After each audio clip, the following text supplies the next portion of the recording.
오늘 성경 말씀은 에스라서 5장 1절에서 5절까지입니다. 선지자들 곧 선지자 학개와 이또의 손자 스가랴가 이스라엘의 하나님의 이름으로 유다와 예루살렘에 거주하는 유다 사람들에게 예언하였더니, 이에 스알디엘의 아들 스룹바벨과 요사닥의 아들 예수아가 일어나 예루살렘에 있던 하나님의 성전을 다시 건축하기 시작하며 하나님의 선지자들이 함께 있어 그들을 돕더니, 그때에 유브라데 강 건너편 총독 다뜨네와 스달보스네와 그들의 동관들이 다 나와 그들에게 이르되, 누가 너희에게 명령하여 이 성전을 건축하고 이 성곽을 마치게 하였느냐 하기로, 우리가 이 건축하는 자의 이름을 아뢰었으나 하나님이 유다 장로들을 돌보셨으므로 그들이 능히 공사를 맡지 못하고 이 일을 다리오에게 아뢰고 그 답장이 오기를 기다렸더라. 아멘. 어제도 제가 말씀을 드렸는데 우리에게 어려움이 있어요. 어려움이 있는데 어려움이 있다고 일을 못하는 것 아니죠. 어려움이 있어도 그럼에도 불구하고, 오늘 찬양한 대로 그럼에도 불구하고 일을 하는 것이죠. 성경을 우리가 볼 때 성경 사도행전 사도 바울의 신앙을 이야기할 때 불구하고 신앙이라고 그래요. 그의 사역에 그가 이제 회심을 하고 난 다음에 말씀을 계속 전하고 있는데, 말씀 전할 때 정말로 편안하게 말씀을 전할 때가 한 번도 없었어요. 언제나 그는 매를 맞고 쫓겨나가기도 하고 죽은 척 거부한 죽은 그런 상황이 되기도 하고, 이렇게 광주리에 달아 이렇게 성을 빠져나오기도 하고, 많은 어려움, 말로 다 할 수 없는 어려움이 있어요. 그럼에도 불구하고, 그런 어려움이 있음에도 불구하고 그는 계속해서 말씀을 전했다 하는 것입니다. 어려움이 있다고 해서 우리가 사명을 그만두는 것 아니라, 어제도 이렇게 방해자가 있었다 하는 것을 말씀드렸습니다. 성전을 건축하는 것은 너무나 하나님께 기쁨을 드리는 귀한 일이죠. 이렇게 솔로몬이 성전을 그렇게 아름다운 성전, 황금 성전을 건축했는데, 그 황금 성전, 그렇게 아름답게 건축된 그 성전이 이스라엘이 신앙생활을 제대로 하지 못함으로 나라가 뺏기게 되었고, 그 성전이 다 황폐화 되어버렸다는 것이죠.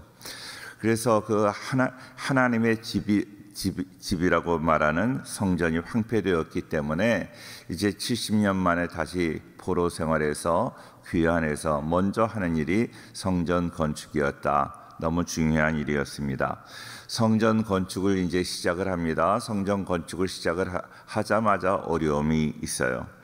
참 기가 막히죠. 어느 하나님의 일이나 그런 어려움이 있었다 하는 것을 우리는 꼭 기억할 수 있기를 바랍니다. 느헤미야서는 성전 건축이 아니라 성벽 건축, 성벽을 건축하는 그러한 기사가 나오는데, 그 성벽을 건축하려고 하니까 그때에도 또 방해자들이 산발락과 도비아와 게셈이 나와서 성전 건축을 얼마나 방해했는지 모릅니다. 제가 이렇게 에스라와 느헤미야를 묵상하면서 우리 교회 전임 목사님들, 우리 선배 신앙의 선배님들이 우리 교회를 건축할 때도 많은 어려움이 있었겠죠.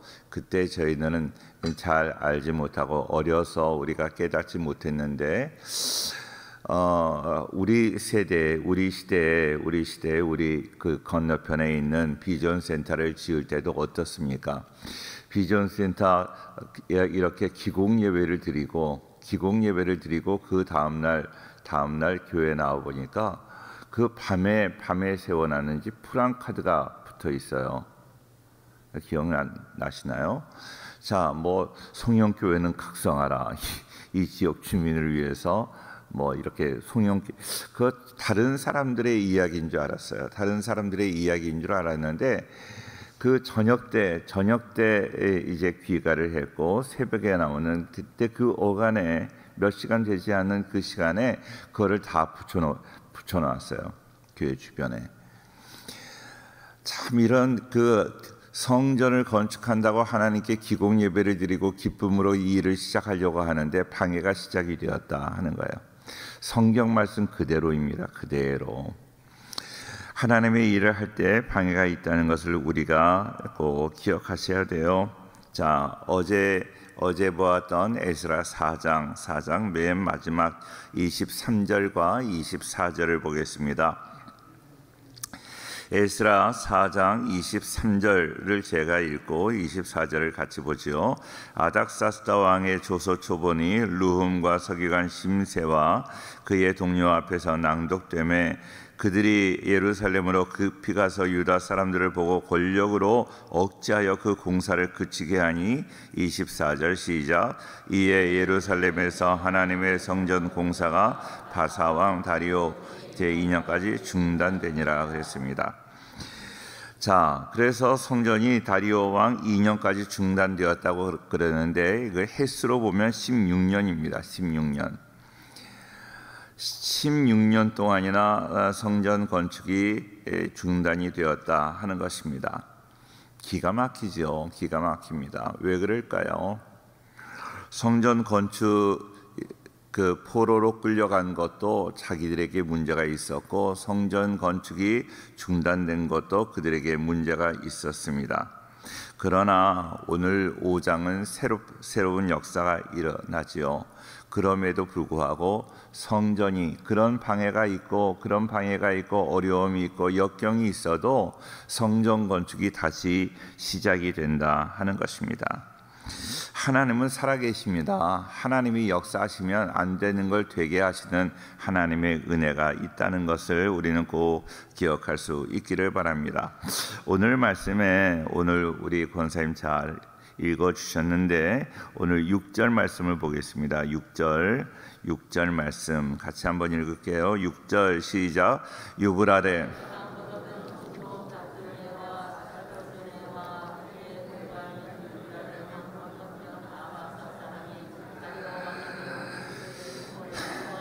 예, 그렇습니다. 그 글에 일렀을 때 다리오 왕은 평안하옵소서. 8절 왕께 아뢰옵나이다. 우리가 유다도에 가서 지극히 크신 하나님의 성전에 나아가 본즉 성전을 큰 돌로 세우며 벽에 나무를 얹고 부지런히 일함으로 공사가 그 손에서 형통하옵기에 그랬습니다. 하나님께서 형통하게 하셨다 하는 거예요. 성전 건축이 한때 반대에 부딪혀서 중단이 되었고 방해를 많이 받았지만 이제 시간이 흘러 그 역사가 형통하게 진행이 되고 있다는 것입니다. 왕께 아뢰옵나이다. 우리가 유다도에 가서 지극히 크신 하나님의 성전에 나아가 본즉 성전을 큰 돌로 세우며 벽에 나무를 얹고 부지런히 일함으로 공사가 그 손에서 형통하다 그렇게 이야기를 해요. 자, 형통하다는 것은 무엇입니까? 형통이라는 말, 모든 것이 어려움 없이 그냥 다 진행되는 것이 형통이 아닙니다. 형통이라는 것은 하나님께서 우리와 함께 하시는 거예요. 우리에게 때로 어려움이 있다. 때로 어려움이 있어도 하나님이 함께 하시면 성경에서는 형통이라고 이야기를 해요. 감옥에 갇혀 있는 요셉에게 하나님이 함께 하심으로 그가 형통하였더라 하고 말씀하시는 그 이야기를 우리는 너무나 잘 압니다. 감옥에 있든지 많은 어려움을 당하든지 우리가 해를 당하든지 그것과 상관없이 하나님이 나와 함께 하시면 그게 형통입니다. 우리가 때로 어려움이 있다 할지라도 우리의 길이 막혀 있다 할지라도 하나님이 우리의 길을 일부러 막아주시는 거죠. 니느웨로 가라고 한 요나에게 그렇게 말씀하셨는데 요나가 니느웨로 가지 않고 다시스로 갔어요. 다시스로 갈 때 다시스로 가는 배를 탔지만 그 이제 제비에 뽑혀서 그가 물고기 뱃속에 들어가게 되는 거예요. 물고기 뱃속에서 얼마나 힘들었을까요? 그러나 그를 하나님이 지켜주셨기 때문에 물고기 뱃속에 들어간 거죠. 물고기 뱃속에 들어가지 않았다면 그가 화를 입은 거나 마찬가지죠. 그에게 그건 저주입니다. 그가 정말로 하나님 말씀 불순종하고도 잘 되는 것은 저주예요. 하나님 말씀 순종하지 않으므로 우리의 길이 얽히고 우리의 길이 가로막히고 장애가 있고, 그래서 어떤 내가 악을 도모하는데 그 일이 제대로 되지 않는다 하는 것은 형통이에요.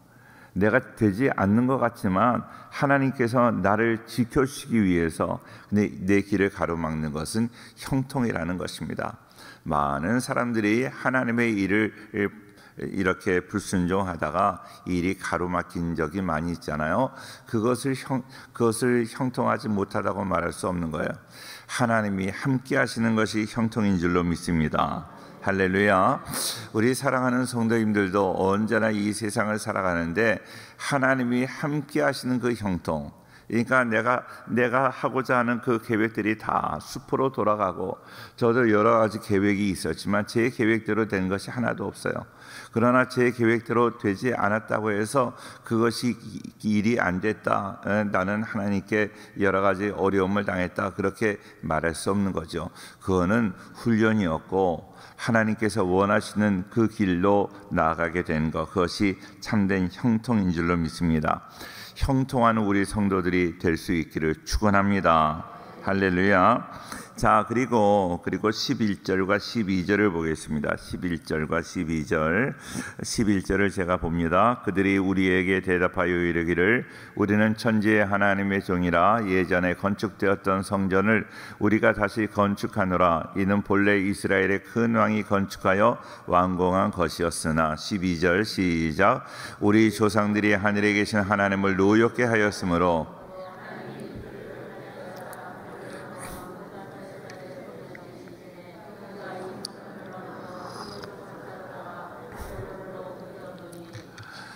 자, 기억하세요.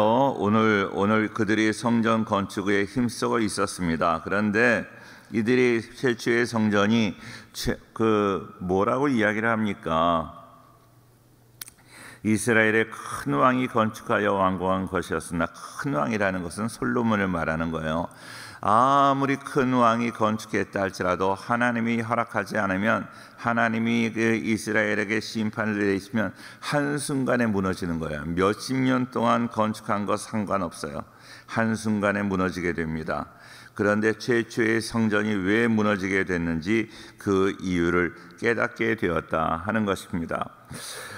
큰 왕이 건축하여 완공한 것이었지만 12절 말씀에 우리 조상들이 하늘에 계신 하나님을 어떻게 하였으므로? 노엽게 하였으므로 자기들의 죄를 깨닫게 되었다 하는 거예요. 자기들의 죄를 깨닫게 되었다. 하나님을 노엽게 하였으므로 하나님이 그들을 갈대아 사람 우리가 바벨론이라고 말하는 그 바벨론이 바로 아브라함의 고향 갈대아 우르 그러잖아요. 그 갈대아 사람이라고도 말하는데 그 아브라함의 고향을 말하는 것입니다. 11절 12절의 내용은 불신앙을 깨닫고 하나님께 회개한 것입니다. 회개의 가장 먼저 해야 될 그 단계는 뭔가 하면 내가 깨닫는 거예요. 내가 이렇게 하나님을 노엽게 했기 때문에 하나님이 이스라엘 사람들을 그 갈대아 사람들의 손에 붙이셨다 하는 것을 깨닫게 되었다 하는 것입니다. 하나님을 노엽게 하는 불신앙의 원인은 무엇입니까? 여러 가지가 있는데 하나님을 떠나는 거예요. 하나님을 떠나면 하나님을 떠난 그 공간에 불신앙의 공간에 다른 것들이 들어오죠. 하나님 이외에 다른 것들이, 우상이 들어와요.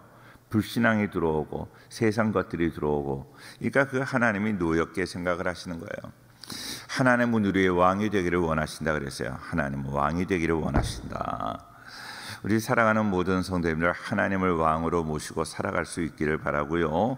자, 오늘 말씀에 자기가 깨달아야 돼. 죄를 인정해야 돼요. 죄를 인정해야 되는데 이게 참 어려워요. 그리고 하나님이 회개의 기회를 주시느라고 범죄했음에도 불구하고 나를 그냥 놔두시는 거예요.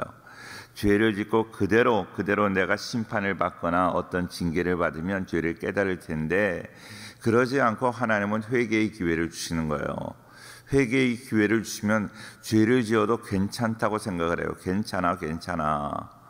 괜찮은 것 아닙니다. 하나님이 기회를 주시는 거예요. 때가 늦기 전에 우리는 하나님 앞에 돌이켜야 될 줄로 믿습니다. 할렐루야. 자, 그래서 그가 하나님이 회개의 기회를 주셨어요. 많은 사람들이 자기의 죄를 깨닫고 돌이켜야 되는데 그것을 제대로 하지 못해요. 우리가 너무나 잘 아는 말씀, 찬양으로도 나온 그런 말씀인데 역대하 7장 14절 말씀을 잘 아시지만 한 번 더 보겠습니다. 역대하 7장 14절. 회개에 대한 그 어떤 과정을 잘 명쾌하게 말씀한 그런 내용이라서 역대하 7장 14절 같이 봅니다. 시작. 내 이름으로 일컫는 내 백성이 그들의 악한 길에서 떠나 스스로 낮추고 기도하여 내 얼굴을 찾으면 내가 하늘에서 듣고 그들의 죄를 사하고 그들의 땅을 고칠지라 그랬습니다. 내 이름으로 일컫는 하나님의 백성들, 그들이 악한 길에서 떠나는 거예요. 먼저 하나가 빠져 있는데 먼저 내가 죄를 깨닫는 거예요. 죄를 인정하는 것입니다. 그리고 그 길에서 떠나야 돼요. 너무 중요해요. 입으로만 내가 죄인이에요, 용서해 주세요 하는 거 소용없어요. 그거는 회개가 아닙니다. 내가 인정하는 건 먼저 있어야 되고 입으로도 물론 내가 고백하고 내가 죄인인 것을 고백해야 되지만 길에서 떠나는 것입니다. 죄의 길에서 떠나는 것입니다. 나쁜 생각에서 떠나는 것입니다. 내가 이 생각만 하는 것은 죄가 아니라고 생각을 해요. 근데 생각으로도 얼마나 많은 죄를 짓는지 몰라요. 너희가 행하기 전에 마음으로 음욕을 품는 것도 죄라고 말씀하시잖아요. 우리 성도님들 우리의 마음도 하나님 앞에 정말로 온전하여지기를 바랍니다. 마음의 정원을 가꾸는 지혜라는 그런 강준민 목사님의 책도 있는데 마음은 잘 가꾸셔야 돼요. 내가 가꿔야 돼요. 제가 전에 목회하던 그 교회는 아주 정말로 그 장로님이 정원수를 판매하시는 그 일을 하셨어요. 그래서 정원수 그래서 그 교회에 가보니까 정원수가 얼마나 아름답게, 저는 그렇게 잘 정비된 그런 교회는 처음 본 것 같아요. 정원수가 많이 있어요. 아주 값비싼 정원수가 있고, 그런데 그 정원수를 갖다 놓으니까 너무나 아름다운데 그거를 가지치기 하고 그걸 얼마나 잘 가꿔야 되는지 몰라요. 그러니까 교회 관리 집사님이 정원사가 됐어요. 가르너가 돼가지고 그냥 거의 교회 관리하는 거에 반 이상이 정원수를 가지치기 하는 거예요. 항상 가지치기를 하니까 그 정원수가 깔끔하니까요. 얼마나 교회가 아름답고 산뜻한지 몰라요. 근데 그 관리 집사님이 언젠가 몸이 불편하셔서 조금 이제 사역을 제대로 하시지 못할 때가 있었어요. 한 달 정도 몸이 불편해서 그냥 쉬고 계셨는데 교회가 엉망이 되어버려요. 우리 성도님들 마음의 정원을 잘 가꾸기를 바랍니다. 가꾸지 않으면 거친 형상, IVF에서 그런 성경 교재 있잖아요. 우리의 형상이 거친 형상이 됐다. 가꾸지 않으면 거친 형상이 되어버리는 거예요. 잘 가꾸셔야 돼요. 기도로 가꾸고 말씀으로 가꾸고 회개로 가꾸고, 그래서 하나님이 주신 이마고대의 하나님의 형상이 더욱더 아름답고 빛나는 형상이 될 수 있도록 그렇게 가꾸며 살아가는 우리 모두가 되기를 바랍니다. 맨 먼저 우리는 죄를 인정하고요. 내가 죄인인 것을 인정하셔야 돼요. 그리고 그 길에서 돌이키셔야 돼요. 그리고 정말로 내가 다시 이런 죄를 범하지 않도록 그렇게 내가 철저하게 회개하고 다짐해야 됩니다. 눈물로 회개하고 다짐하고, 그리고 7장 14절 한 번 더 보여주시죠. 7장 14절 역대하 7장 14절 잘 안 나와요. 그 악에서 떠나 스스로 낮추고, 이 전의 성경에는 겸비하여 그랬어요. 겸손하고 내가 비천한 존재인 것, 정말로 하나님 없이는 내가 천한 존재이다 하는 것을 아는 거예요. 그러니까 스스로 낮춘다 하는 것은요, 내가 하나님 없으면 살아갈 수 없는, 내가 하나님 없으면 살아갈 수 없는 그런 비천한 존재인 것을 내가 인정하는 것, 그것이 바로 겸비하는 거예요. 스스로 낮춘다 하는 것은 너무나 포괄적이고요. 그리고 기도하고 하나님의 얼굴을 찾고 하나님 앞에 나아가는 거예요. 그래야 하나님께서, 그러면 그렇게 철저하게 회개하면 어떤다고요? 죄를 용서해 줄 뿐만 아니라 그 땅을 어지러운 그 땅을 고쳐주신다는 거예요.